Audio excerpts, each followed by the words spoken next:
Hello everyone, and welcome to today's webinar, Delivering Global Enterprise File Services in the Cloud. My name is Ginny Badger-Gonzalez, and I'll be your host. I'm delighted to introduce our local storage industry experts, Lee Bigington, co-founder of Nephos Technologies, and David Ranson, Senior Systems Engineer EMEA of Nasuni. I'd like to cover a few housekeeping items. First, we encourage your participation throughout the webinar. If you have any questions at any time, please submit them through the question section on the right-hand side of your screen, and we will answer them at the end of the session. We are recording this session, so if you have to drop out at any time, or if you would like to send this webinar to your colleagues, we will share a link to the recording in the next day or so. With that, I will hand the mic over to Lee, and we'll get started. Good morning, everyone. Thanks for joining. So Lee Bigington here, co-founder of Nephos Technologies. And what we're going to run through today with you is a brief run through as to what we see as a common file sprawl issue within our customer base, and a little bit of a view on the storage market in general and where that's heading to. I'm then going to hand over to my colleague Dave at Nasuni, who's going to run through a high-level sort of technical whiteboard introduction to the Nasuni platform and how that is helping our customers to overcome some of those challenges.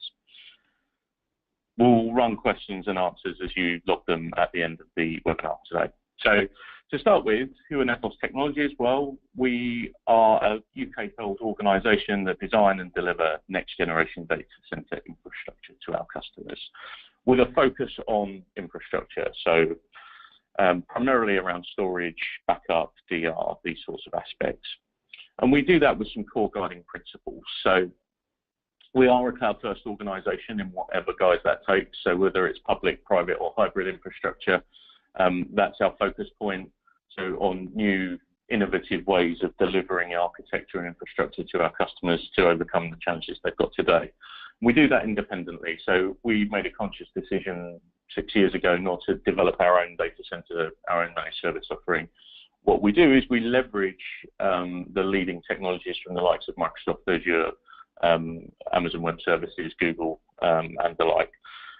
That gives us the flexibility to provide that infrastructure independently and make sure that our clients get the right answer. And we've been proven in that with an extremely high customer retention rate, delivering these services for some of the largest organisations in the world across multiple different industry sectors, as you'll see there. So what we're focusing on, and it's a bit of a crude statement, I guess, but data is the new oil. More of it's generated, bought, sold daily, and it's driving business value across every single enterprise. But that growth is changing somewhat compared to what you might have seen 5 or 6 years ago. When we look at that market in general, what we're seeing is 90% of all the data being developed, and I'm sure this isn't a new stat for you guys, will be unstructured over the next decade. And we see that it's the huge growth area. There's more devices connected to the network. There's more devices generating data. With that growth comes the challenge of scale and maintaining a sensible cost base and protecting that infrastructure. 33% of all that data will be valuable if you analyze it. You know, there's a huge shift in the market towards people looking to keep their content more active. So if you roll back the clock to a tape-based archive that disappears off to Iron Mountain or someone, it's very hard to analyze. You know, to analyze constantly your data, it needs to be online and it needs to be accessible and active, which brings its own challenge. If it's more valuable, it naturally needs to be protected more. But this growth that you see from those three stats is kind of in conflict with the inefficiency of traditional storage. So for every terabyte of usable storage that you would require, most organizations will be purchasing at least 5 terabytes for every terabyte, so hugely inefficient. And not only that, but as has always been the case, IT departments are being asked to deliver more, but for less. You know, the amount of infrastructure that your engineering teams are being asked to manage is growing without any growth in headcount or budget necessarily. So how do we manage that? So there is a shift there, a huge shift. Now, traditional storage, as we see it, has some challenges, the first of which is all around silos and complexity. So this probably doesn't look too dissimilar to what most people have in their infrastructure. There'll be a primary storage infrastructure, you know, a NAS or a SAN environment, probably locally replicated, probably then geo-replicated to a secondary data center, and that gives you your core. But then ultimately what you end up doing is, because organizations are growing and becoming more global, you then end up with silos and pockets of storage and data protection at remote locations to enable collaboration effectively. So again, a high level of duplication there. You look at the backup environment and data protection. Well, for most people, that environment hasn't changed in the last decade. You know, it's back up to disk, it's off to tape. It then goes off to Iron Mountain or someone in a van, maybe to be seen again, maybe not. And you do that in multiple locations, and you do that at large scale. Now, when you consider the amount of data growth that people are experiencing, maintaining that environment is hugely inefficient. It's one of the reasons why for most people, you'll buy 5 times more storage infrastructure than you actually require. The second change that we're noticing, or the second thing that we see, is a shift in the split between unstructured and virtualized infrastructure.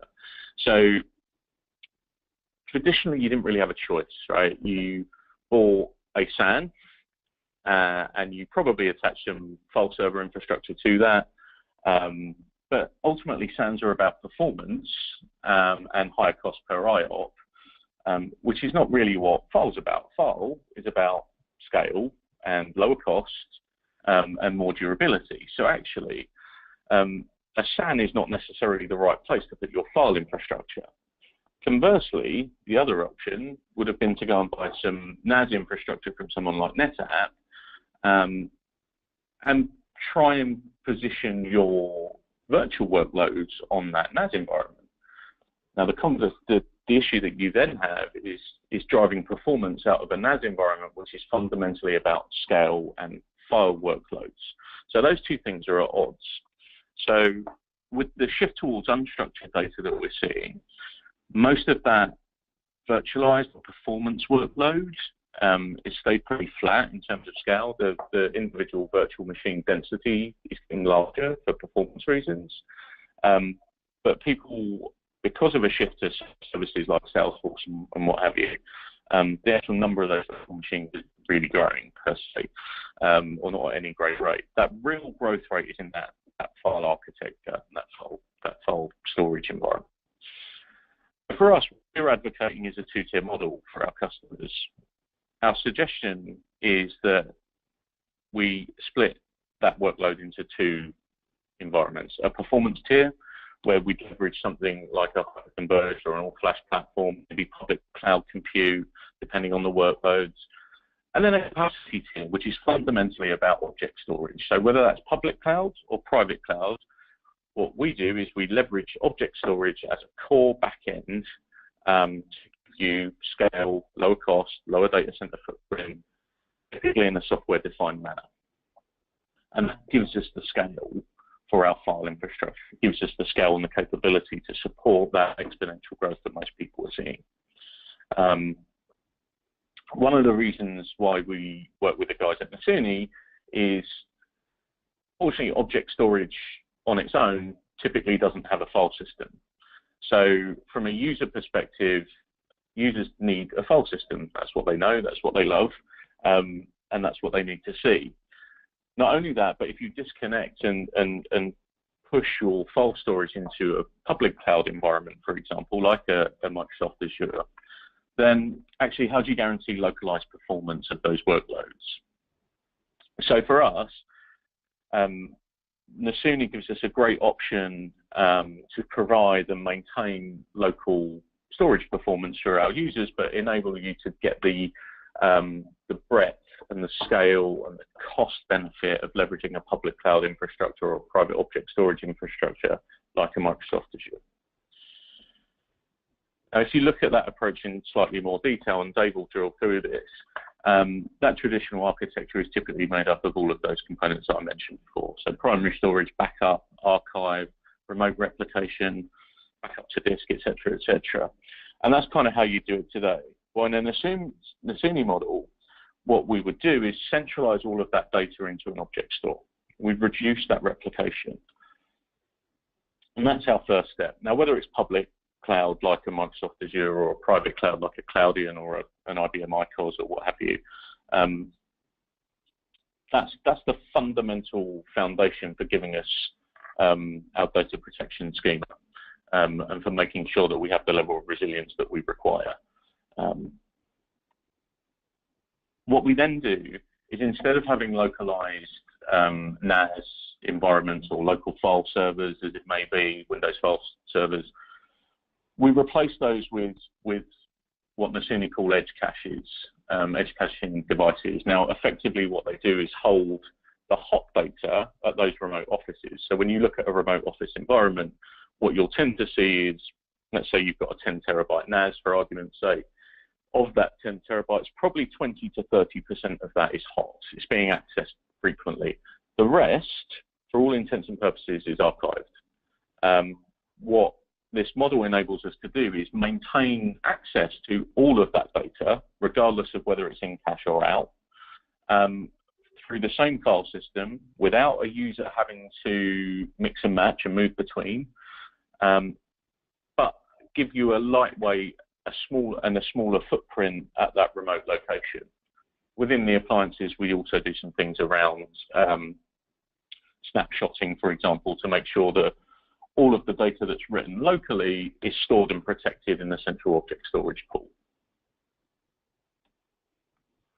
What we then do is replace the need, because we're in an object environment, because we're leveraging the protection of object or public cloud, we're then able to provide, instead of tape and offsite, that disappears, back up to this disappears.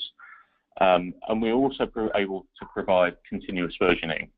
And what we mean by that is every document, every change that's written into the Nasuni system is stored across the lifetime. What you're then able to do from that is restore any file from any point of time that's been written into the Nasuni system. So you have full access to all your previous versions of that file infrastructure without the need for a separate backup, protection, offsite architecture.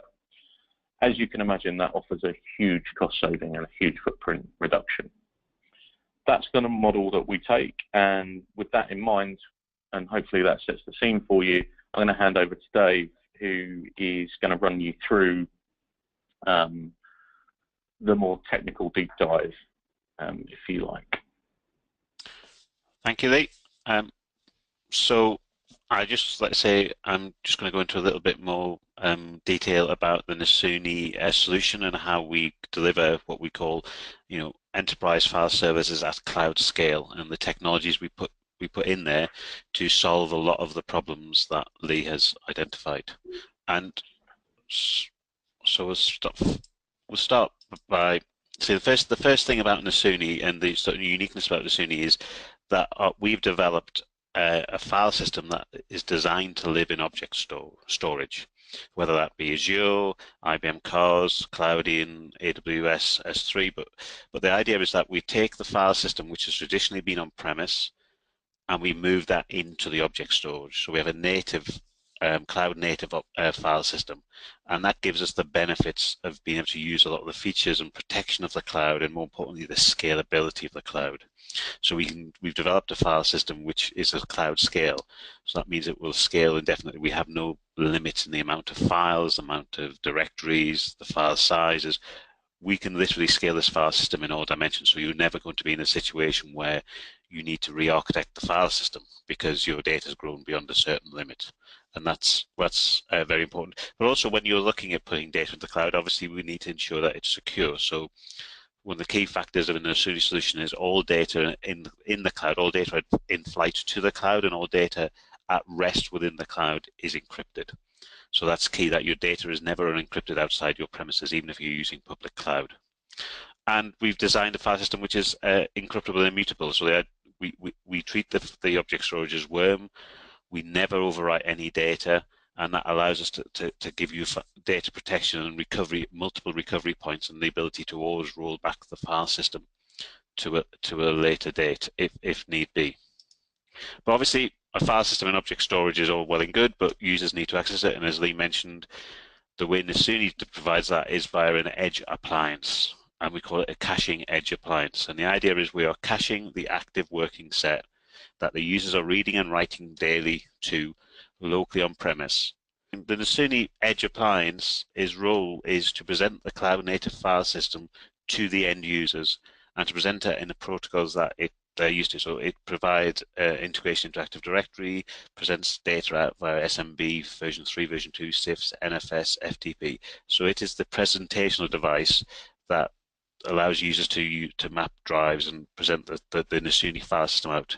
And it is a caching device. Its job is to cache the active working set locally.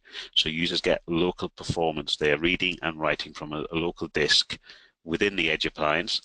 But that would be a subset of the greater file system. So if UniFS is 300 terabytes, say for example you have in the cloud, you may only be looking at 5 or 10% of that in a reasonable time window on premise within a particular location, and therefore you would cache that data locally for the best performance. And that gives us the thing, and the Edge appliance can be physical, so it can be a piece of hardware, dedicated piece of Nasuni hardware, or it can be a virtual appliance, so it can be running in a hyper-converged platform, it can be running in a Hyper-V, VMware, or it actually can also be running natively within the cloud. So if you're having some applications which are, you're starting to bridge applications into the cloud and you want to access the data on premise and in the cloud, then you can also run the Nasuni Edge appliance within that cloud. And that's when you get to the scalability, and as you move files to the cloud, we can then add additional levels of edge devices across multiple locations. So the idea is that you can have an edge appliance in all of your offices globally or nationally within a company, depending on the scale of your company, and present that one common or multiple file systems, but a file system across all of your locations. So you can have someone in HQ who is writing a file and saving that to the local edge device. That file is moved to the cloud and then is visible across all of the other offices. So you can start to have that true collaboration across multiple environments from multiple locations. So you can remove the need for separate replication technologies, having to duplicate your data at every site. So every time you replicate data from site A to site B, you're duplicating the amount of capacity you're needing to buy. You're putting a load on your wide area network, your MPLS network. With Nasuni, you can have one source of truth, your Nasuni file system in the cloud, and present that file system to each of your offices. And if you're at a large organization at global scale, obviously the other thing that you need to be aware of is management of that. And with the Nasuni Management Console, we can take that management function, have a single pane of glass, and you can manage 10, 20, 50, 100 locations from a single screen and reduce the overhead of managing a complex distributed file and unstructured file data environment, which is key. The other thing that you need to take into account is management of the system, and as part of the Nasuni solution, we have the Nasuni Service Center, which is which allows you to monitor the system and also provide some additional services within the cloud. So things like centralized global file lock, because as soon as you distribute your file system across multiple locations, the other thing you've got to be aware of is having multiple people simultaneously accessing the same documents from multiple locations, and how do you ensure that you don't get conflicts in that data, and you can always ensure people have the most recent copy of the data. And the Nasuni Service Center is a service that is run, a cloud native service also run by Nasuni as part of the solution, which gives you that control so that you can implement global file locking, and such that if a user in headquarters has a file open and a user in an office in a different part of the world attempts to open that document, they will get the pop-up box that says, sorry, that file's in use. Do you want to open it read-only or whatever? So that we can guarantee that you can have people working in different offices against the same data sets, and we can guarantee consistency of that data.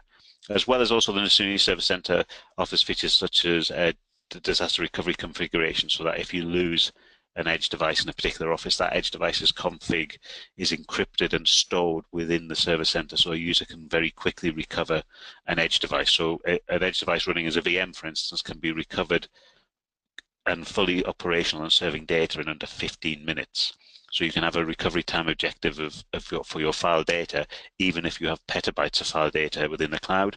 If an individual office loses its edge device, we can recover its configuration from the service center and be online and serving that data in 15 minutes, which is a very, very powerful thing for file data, where traditionally you're looking at recovering from tape, or you're looking at restoring from other much slower technologies. And then the other thing that is a feature which is Nasuni has is the ability to access your data for other methods rather than actually natively within the office across an SMB share, and that's what we call the Nasuni Mobile Suite. So it's actually two features within the product.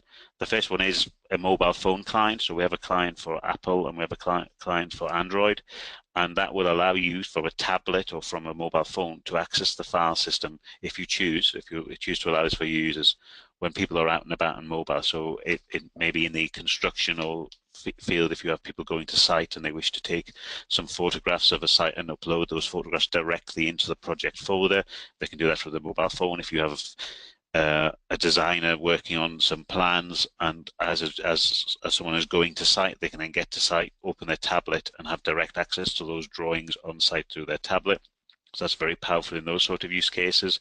The other thing we have as part is the ability to access via a web portal. So if a user is traveling or just needs to access files quickly, traditionally they may have had to open their laptop, open a VPN connection, map a drive across the VPN, which can be very slow. SMB is not a great protocol over a slow wide area link.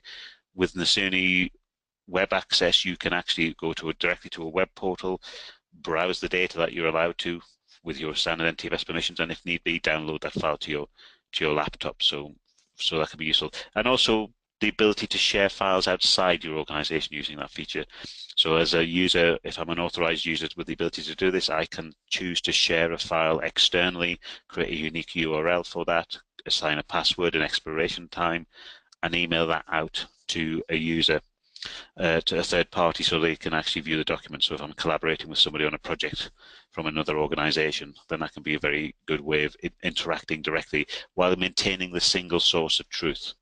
You don't have different copies in different technologies like Dropbox, Box. You have one source of truth, which is in the Nasuni UniFS file system, but multiple ways of accessing it, including sharing that with people outside the organization. And that's as much as I was going to go through there. I apologize for the interruption in the middle of that, and I'll hand back to Lee. Thanks, Dave.